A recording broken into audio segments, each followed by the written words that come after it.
Welcome everyone to today's 24X segment. My name is Brandon. This is my co-star, Robby Bucknum, Agent Ted Logan.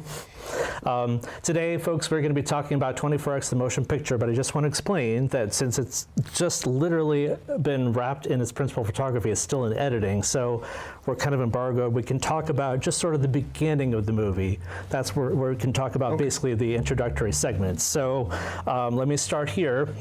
My character begins in a prison jumpsuit, literally walked into this crazy situation, and it's kind of like if you guys ever saw Silence of the Lambs. I don't know if you remember this, but 10 whole freaking minutes they're talking about like, oh, he's so bad, he's the most evil brain, like they spend 10 minutes like building up Hannibal Lecter to be this awful thing. So we do exactly this. I can tell you that much. We do exactly the same thing, like, oh, Mullet's so bad, oh, he can't even woggle around in the emergency room, like just. And then so when I do finally come out, I'm basically just like all like, ah, like I could not meet expectations at that point, right? Like, hello, Clarice.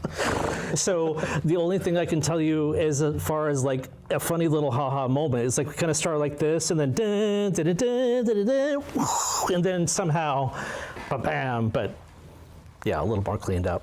That's the last thing I'll say on this point, is that I was embargoed to not go get my hair cut during the entire production. So I am pleased today to also announce that I can now go to the barber, and by tomorrow this will regrettably go away.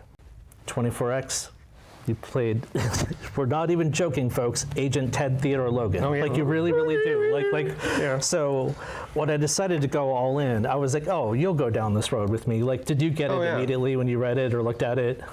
Oh, yeah.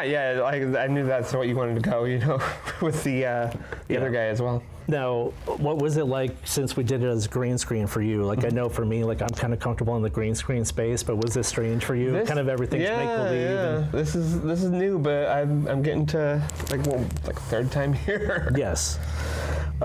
So basically we can tell you folks up to a certain line. I think we can show kind of maybe just a still or two from the very beginning, but the group does get together, and let us explain in this shot. So it is going to be Phil and Ted, and Phil is the head of STD Los Angeles, and then we've got Dr. Carey standing in there. And the funny thing about this is that Dr. Carey is sort of the reluctant, like, oh no, there's no hope, this guy is totally effed up, like just right off the bat, like.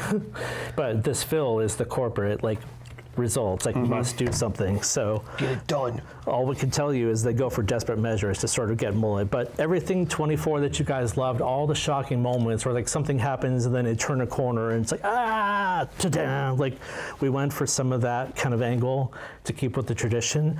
But we can't forget about X-Files. I wove X-Files into the storyline, as you probably saw, you know. A little bit. A little bit of a tease, and you know me, I'm all, you know, X-Files. Yes, we're going to be talking about in our UFO segment today, too.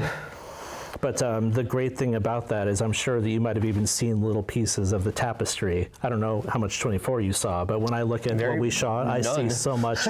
I see at least 5 or 6 different eras of 24 represented in what we shot. Wasn't it right before or right after X-Files? Like when it aired? Yeah, like so they did not overlap with each other, right? Literally, like I believe 2001 was when X-Files wrapped and then 24 premiered. Okay. And 24 was briefly delayed due to 9/11. If people didn't know that, briefly delayed a couple months in their production. Okay. But just thank you so much. Like I can't get this out and be thankful to everyone enough. Like this was a group project. You saw the team that we assembled for this. That was a good team. This was a top tier team. Great. Showed up. It's just so much fun. But the great thing about it is, folks, I believe that I played Mullet Bower for the last time. I really do. This was meant to be a one-off film and bring the storyline to a conclusion. I just want to make sure that everyone understands the reason why.